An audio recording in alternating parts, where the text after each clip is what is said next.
Good morning. I don't know if anybody is on today. Hey, Jessica. I'm still learning everybody's names. This is only, hold on, let me turn this around. Hey, is that Kelly? Kelly, yes, were you watching, is it Liz that was just on a second ago? I'm still learning names. And there's my best friend in the world, Lynn. Hey. Yes, okay, so I'm trying to learn everybody's names, and I'm going to try to make this, hey Gretchen, going to try to make this quick. We have a family cookout today, and I can already smell the meat cooking in the oven. Hey, Daniela, yes, I'm going to share some of our Easter books, and I was talking to Lynn, who hopped on here, about best books for Easter. My name is Hilda Rebecca, and I do most of my social networking on Instagram. It's my favorite. It's beautiful and fast, and I post everything there: home, school, family, my Charlotte Mason lifestyle, education. I think I'm enjoying, yes, it's like my scrapbook for everything. And I just started blogging. I talked about that in my intro, and I joined Homeschool Scopes, and that's how I found out about this, through Gretchen. Thank you again, Gretchen. And I did set up a Catch account, so I have my intro that I did yesterday, my very first scope, and this is my second scope ever. So you can find that on Catch if you're interested. Homeschool Scopes, I was just talking to Lynn this morning, and I've mentioned it to other people. I've been homeschooling for 16 years and been a part of several communities and 2 local support groups, you know, very, very good, positive roles in the local support group. But it seems like that a lot of the social media, I don't want to sound ugly, but do you know, like, snarky is the word that comes to mind, and it's not all encouragement, and it's not all, you know, wonderful and pats on the back like we need to do for each other. But this Homeschool Scopes, it is the first, yes, that's good. You have fun with your mom. That sounds fun. Homeschool Scopes is one of the first homeschool circles that I found that has been totally positive and encouraging. And I don't know I've just found out about this a couple of months ago, and I don't know the girl that put this all together. I think her name is Melanie, and I just thank her so much for listening to God's direction to start up this group, because it's so encouraging and positive. And I wanted to do a little bit of shout outs at the end, but I'll go ahead because it's on the same topic. I watched Alicia Hutchinson's her scope yesterday, so it's still on the 24-hour replay for a little bit longer, but she talked about that subject, and I was like, that's exactly what I've been thinking, is there's no need to get snarky with one another. Let's just love one another and encourage one another, and that's what this Homeschool Scope seems to be all about. So thankful for this new community. Anyway, my post yesterday, I shared what was in my reading basket now, and I am reading a George MacDonald title, Fantasties. It is a fairy tale for grown-ups with my best friend, but George MacDonald is a longtime favorite author of mine. And yesterday's scope, I almost said my favorite actor, but no, he's my favorite author. My sister handed me one of his books whenever I was probably 14 or 15, 16, 17, I don't know. I was older but still really young. And I wanted to share, I had mentioned this book, Sir Gibby, that is on a lot of living book curriculums. It's listed and it's encouraged to read. I did not read this book. I did asked my son if he wanted to read it a couple of years ago, and he did, and he enjoyed it. But this is the one I read. This is the story of Gibby that I read, and came to love Gibby through this book.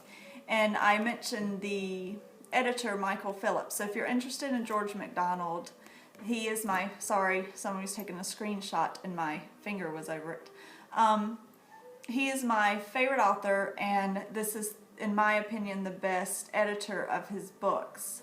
So this is I've read all of them, but I don't own all the books because I borrowed my sister's and I haven't collected them. But this is the first book in the trilogy. This is the second book in that same trilogy.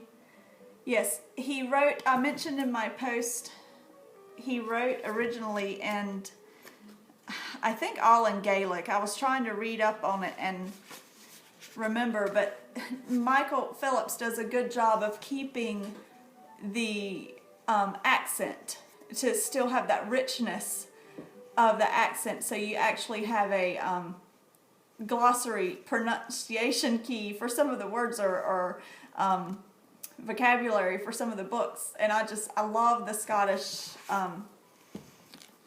vibe and feel, and I love Scotland, is in my heart. Anyway, I love that. And I wanted to mention some of his children's fairy tales as well. Some of these you can get on audio. They're all really precious stories for children. The Princess and the Goblin is one that's on a lot of lists now, book lists. And The Princess and Curdie is. So I like all of his. I have not read a George MacDonald story or book that I did not absolutely love. Anyway, I just wanted to share those. Every scope that I do, I promise you there will be books in them. So, yeah. So about Easter books, my children are grown. My baby is 14. And whenever my children were little, we did a lot more hands-on Easter things and themes and different devotions and things like that. But now that they're older, we don't do so much of that. I do a little bit with my grandchildren if the opportunity arises. This year I think we're going to read, I think Anna Voskamp has a 12 devotion series for Easter, so I think we'll do that. But I wanted to share some of the things that I pull out for Easter every year now that I have older children.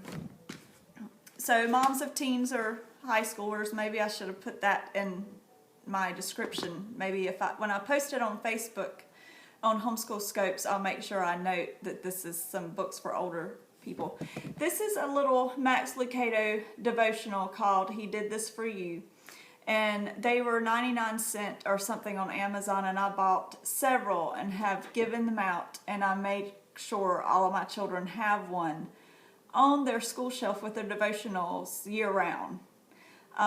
But around this time I'm like, have you read that lately? He did this for you.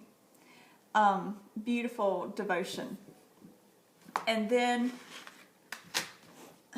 another one for myself, or I read a little bit of this out to the children. This is, I think I found this at a bookstore, Martin Luther's Easter book, or from Amazon, I don't remember, but he wrote so many sermons. I was reading in the beginning of it to refresh my mind. He wrote so many sermons that, our bookshelves might not hold them all. So someone pulled out all the ones that were about Christ's story to the cross and the crucifixion. And I think there's a little editing in there, but not much. But they're real short. You could just do them for devotions in the morning, or just go through and let your older children read what they wanted to read out of it. I'm trying to show there's some, like some of them are that short, and there is nice little illustrations. It's just a beautiful book, and a historical person too to study, and I really like this book. Anyway, I'm rambling and I'm going to try to not do that. So the next one is on the same line as that. I like reading sermons. This is, I don't have the dust jacket. Let me see if I can open it up to the title page. Yes, that's a I'll have to share that CD. I found it on Amazon. It's a woman, it's a modern pianist that's playing some piece of Bach, the Goldberg variations. I really don't even know what it is, but it is absolutely gorgeous. The First Easter by Peter Marshall. I don't know if any of you know who Peter Marshall is. He's also Scottish. He is a preacher, and he's no longer with us. He passed away. But I read his biography, and I wanted to share his biography too for anybody interested. A man called Peter. I'm sure some of you have probably heard of Catherine Marshall, his wife. I think she wrote the Christie books. I think. Don't quote me. But this is his biography by Catherine Marshall, his story. And I read this and I was just in tears the whole time. It is so precious, his story and their story as husband and wife, and him as a minister, and his calling to preach is just beautiful.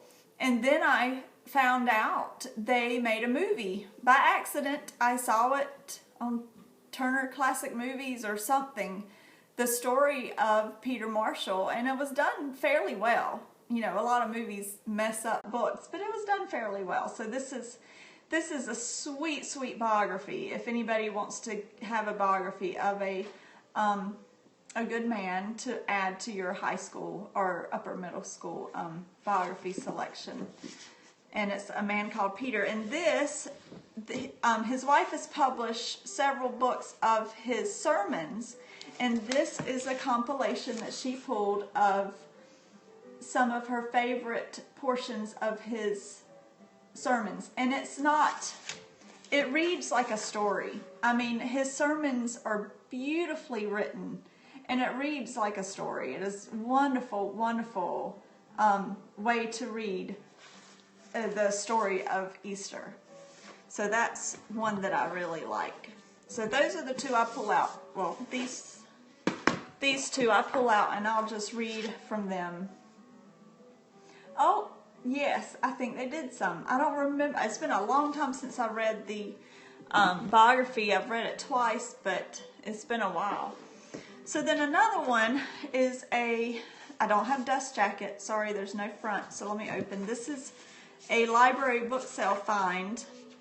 I cannot believe. It's just sad that this book was discarded from the public library because I hate, it's not being as, it's time for Easter. And it's stories, short stories that you could read a little bit at a time. And it even covers Lent that you could read to your children. And I like what they say in the last paragraph. And I get very emotional. On my first scope yesterday, I was holding back tears because I get emotional all the time. So I'm going to try to read this without crying out of the beginning of this book. It's the preface to this book. It says, "We hope the book may be found useful and will add something to the understanding of Easter. And when we hear on that happy morning voices joyfully singing, 'Jesus Christ is risen today,' we can answer, 'Truly He is risen.'" You just don't read that in public library books anymore. And so it is a Christ-centered compilation of Easter stories and Easter legends and traditions. I haven't looked because I found this at a library book sale, but you can probably find it on Amazon. The author is, I'll hold it up,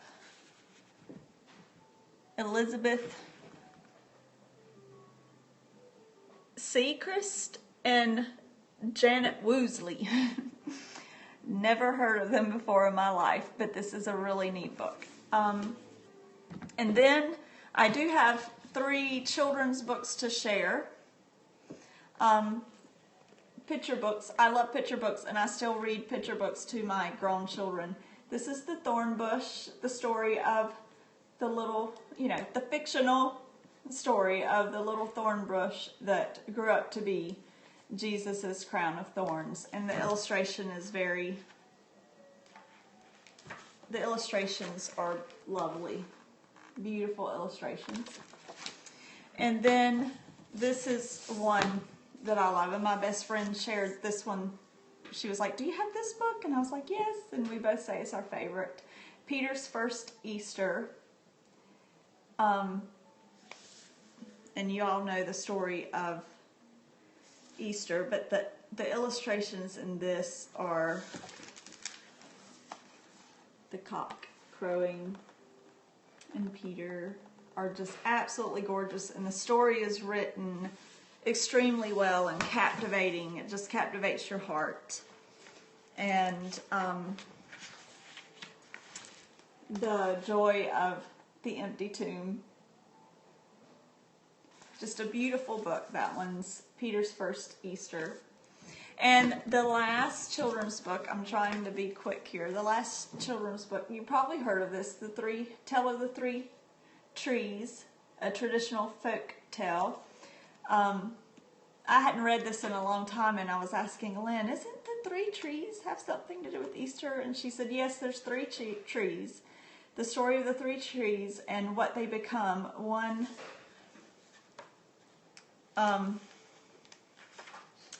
the first becomes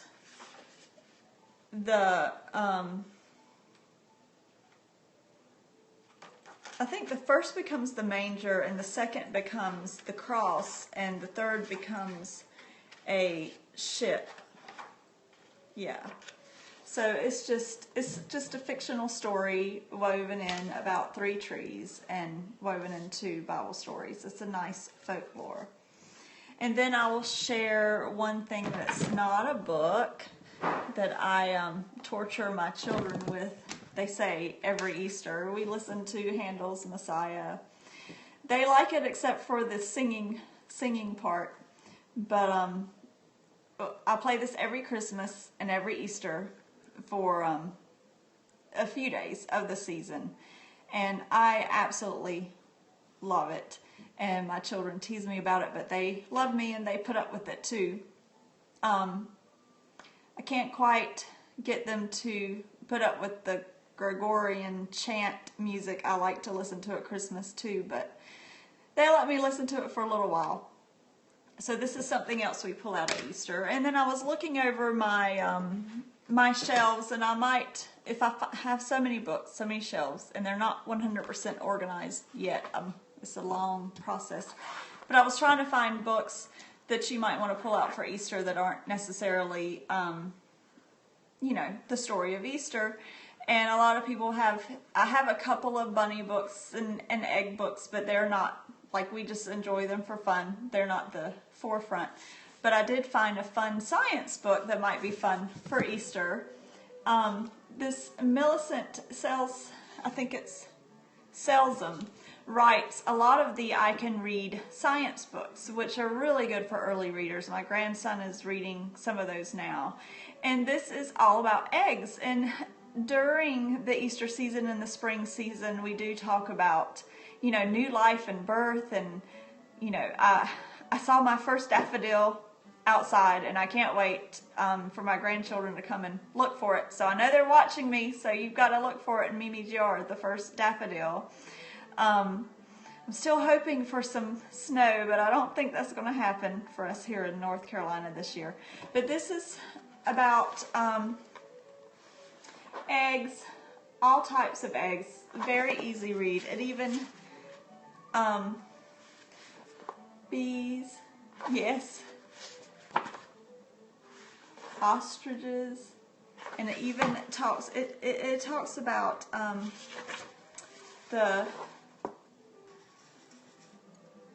Isn't that neat? It's just so simple. And they even have I thought this was so cute and so special. They even have "You Grew Inside Your Mommy" too. So just a real sweet, fun book if you wanted to throw something fun in for Easter. I hope that some of my Instagram friends do catch this replay, because I wanted to ask for help from you guys. I am making Periscope topic ideas. So if you see my Instagram, I forgot to put basket weaving. That's what someone has already asked about. If there's things that we do here that you see that we do that you are interested, that you see that you'd like us to do a Periscope about, please let me know, because I want my time on Periscope to be outreach and to be encouraging and helpful to other homeschool moms, just like the ones I've watched have been for me. So, wood burning. I did think about that. I know a lot of people have them, maybe some tips on wood burning. So, that would be good. I'll write that one down. So, anyway, oh, and I was going to share a historical artifact, and I forgot to grab it. I love history. We live in an old house, and I have a lot of conversational pieces around the house. Some of my friends call my house the museum. So I was going to share that with every scope. Maybe one day. Yeah, we have weekend company right now, but maybe one day a house tour would be a lot of fun. I will definitely give a library tour soon of our library and maybe our schoolrooms, because a big part of the Charlotte Mason education or lifestyle that I like, that resonated with me, was atmosphere in the home. My mother was a homemaker, and thankfully I've been blessed to be a homemaker too. And building that part of Charlotte Mason, building an atmosphere, really resonates with me. I'm tearing up because I'm thinking about something my dad told me, so I just need to stop thinking about that right now. So, I wanted to do a couple other things that I love. Yesterday, the t-shirt I was wearing, I wanted to make a notice from Small Sparrow Tees. Yes. All of their shirts, they only have the one I was wearing yesterday for sale now, and it said, it was the C.S. Lewis quote about a big books and big cups of tea. Good morning. So I checked, and they still have that one for sale, but all of their t-shirts are Charlotte Mason inspired-ish, and they're durable. They're nice, like work, you know, around the house, going out on field trips, going to the grocery, nice, thick, durable t-shirts that can stand a lot of washings. So I know some people were interested in that. And also on Instagram, one of my favorite feeds, and Allison Winter has been talking about this in her awesome scopes, because she's a part of this, and I have not taken part in the Nature Pile Exchange yet. If my grandchildren want to, we just may, but I am an avid nature freak, collector, whatever you want to say, and I just love their feed and seeing all the things that are being sent from, you know, one place to another. And I'm always asking, is that a hummingbird nest? What is that? Is that a, you know, what is that? You know, trying to learn what or in the pictures that they're posting on the Nature Pile Exchange site. It's a beautiful feed. And also, I wanted to, Allison listed her favorite podcast, and all but one of them is like, those are the only ones I listen to too. But my all-time favorite podcast is A Delectable Education. It is spreading the feast of the Charlotte Mason method with Emily and Liz and Nicole. And Emily is the one who encouraged me to use my love of living books to reach out to other homeschool moms, and I am building a homeschool lending library. It's taking me years. My goal is that by the time my youngest graduates, that it will be open for circulation and for lending. A lot of moms can do homeschooling and the lending library at the same time. I just don't. Obviously, I'm not at that place. So I hope that this can be a way that I can reach out after I'm done officially homeschooling my own children. But these, I just re-listened to the Why Living Books, or yes, the Why Living Books episode, and it is just so precious. They just explain it so well, and it doesn't matter what type of school you do. The books that you read, that you can make connections with, can help any type of schooling that you do. So even if you're not a Charlotte Mason educator, the one about the living books is a wonderful post. It'll make you want to read a lot. So anyway, and I will probably shout out these again because I've been watching a lot and I'm learning a lot of people, but these are the ones that have the broadcasters that I have. Of course, Allison, you know, it's just like I see myself and her whenever my children are all little and at home, and it's just such a joy to watch her finding peace in her homeschool and what she does, and with the wonderful things like poetry tea time and nature study and all those things that I just love so much. And Leah Bowden, such an encouraging woman. She talks about mainly Charlotte Mason schooling. And Mary, who is in my same state, she posted a couple of book club parties that she's done. So much fun. So much fun. I don't know anything about Brave Writer. I've just heard about it, and I've enjoyed a lot of the Brave scopes. And I did order a boomerang of a book I plan on reading to the boys next, and just see if it's something that we want to incorporate or not into our school. But I love that community, that Brave Scope community.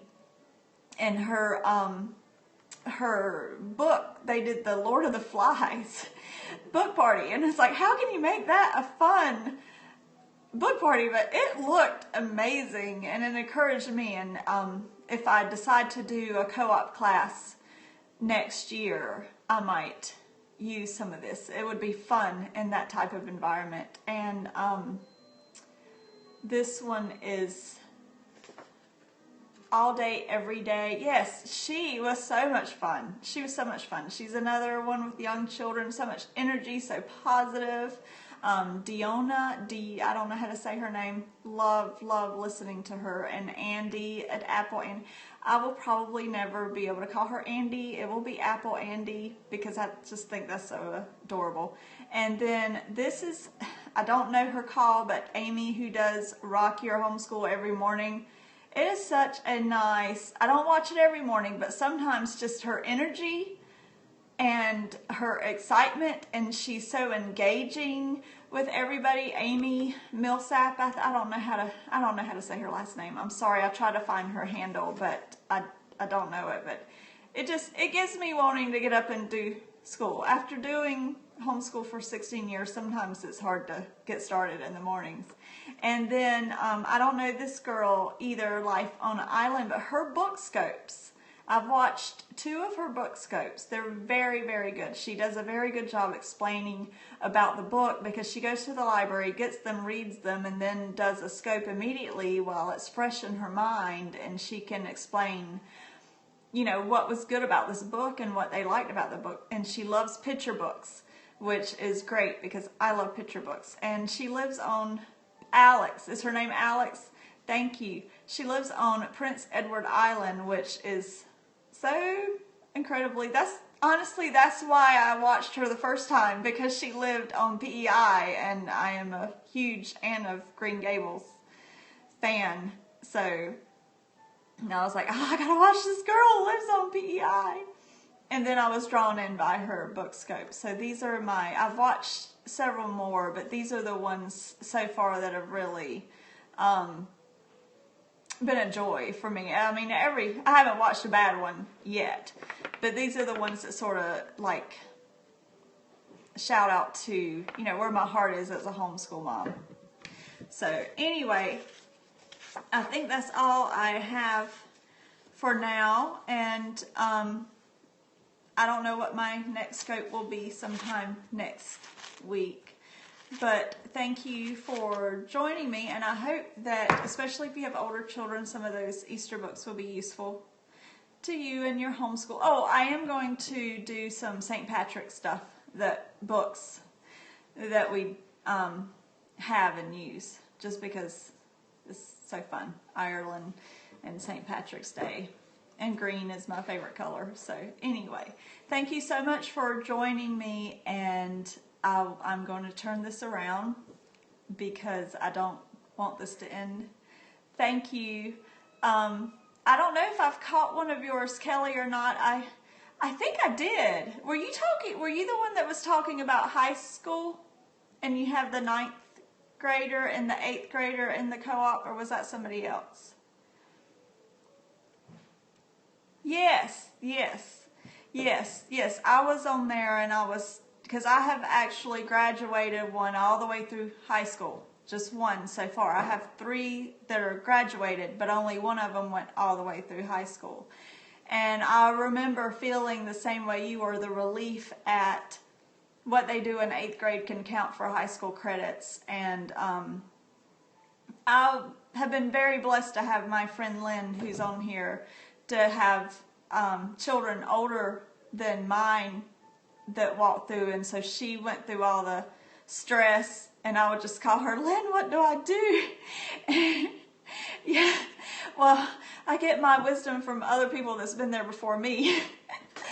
So she really helped me not stress out about it. And the one thing that made me relax about the transcript, because everybody's like, oh, the transcript, and you were talking about a course description that you had to write. Well, whenever I did a transcript, we just needed 1 page, just 1 page of, you know, what they did, this, got this many credits, this was their grade, and tally it all up, like a tally sheet basically.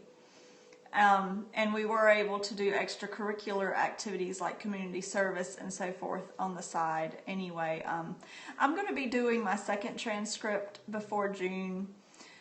So maybe this summer I can do a scope about how to do that simply, because I know there's a lot more I could do, but I have learned that if you can do it simply and just give it all to God and let Him take care of the things you're scared about, everything's going to work out right in the end. And it has for my daughter. She is going to community college and enjoying it. She's thinking about transferring to a 4-year college, but not because she wants to, not because she has to, just because she wants to have that college experience. She's just talking about it. It may not happen, but she's 20 years old. She's grown. She makes her own decisions, and we just support her. She still lives at home. She's, while she's going to school, but she is an adult at home. So thankful my only daughter is still living at the house with me. Because when she moves out, I'll probably want my granddaughter to come stay with me a lot more. Because we're very outnumbered here at this house. Boys everywhere. But boys are fun. They're wonderful. And yeah, Jessica on here is my daughter-in-law, and she co-schools with me, my grandchildren. I co-homeschool with her. It's a lot more easy. Check my grammar there. A lot easier whenever you are co-schooling. I feel like sometimes Lynn, my friend that's on here, we were sort of, even though we schooled our own children, we have been co-schooling throughout our whole years of schooling, because we've relied on each other so much. Yes, high school is it's not as hard as all that, and it really depends on the student, on the student themselves and their goals in life. And yes, homeschooling through high school is a lot of fun. And it depends on their personality. Like, she was a social butterfly, and she really relied on her friendships with her church friends, and they were all public schooled. So she had a couple of moments of, Mom, why don't you, tell me what I'm supposed to do? And they all know everything that they're supposed to do, and they know exactly what they're going to do in life. And it's like, I can't tell you what you're going to do in life. That's your choice. And it took me years to find out she was one of the personalities that needed a list, like, you do this and check off this box. So keeping it all in my head wasn't good enough for her. And once I gave her that, I'm getting off tangent a little bit here, but it's okay.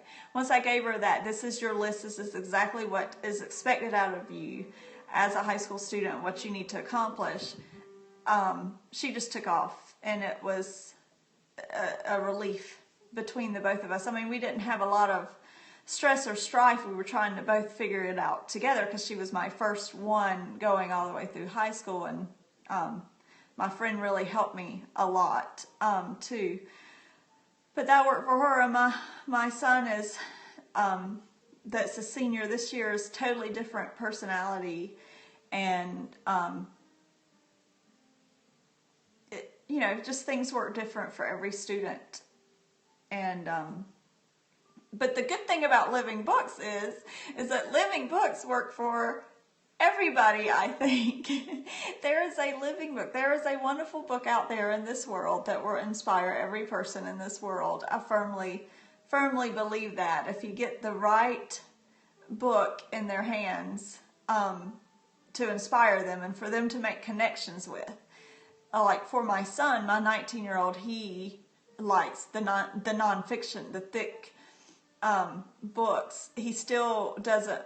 Well, I guess he can read something a little bit more dry, a little bit less living than I would, but he likes it told well. And then my daughter is more like me. She likes the nonfiction stories. So everybody has their own personality and own way that the ideas can reach them better. So anyway, I'm rambling, and it was nice talking to you guys, and I hope that some of my IG friends, the IG community, I have met some wonderful, wonderful homeschool mothers in Instagram, and I just love watching their school days. I'm a social person, and I love being able to get a peek into their days. When my friend Lynn lived close to me, we'd spend time together and go to each other's house and, let our kids do school together and play together and stuff like that. But really haven't found a lot of that here locally. Like that, that person that you can spend, go to their house in your pajamas and it doesn't matter type person. I haven't found that here. So just getting a peek into other people's school and home and sharing my school and home with them through Instagram has been a very big blessing.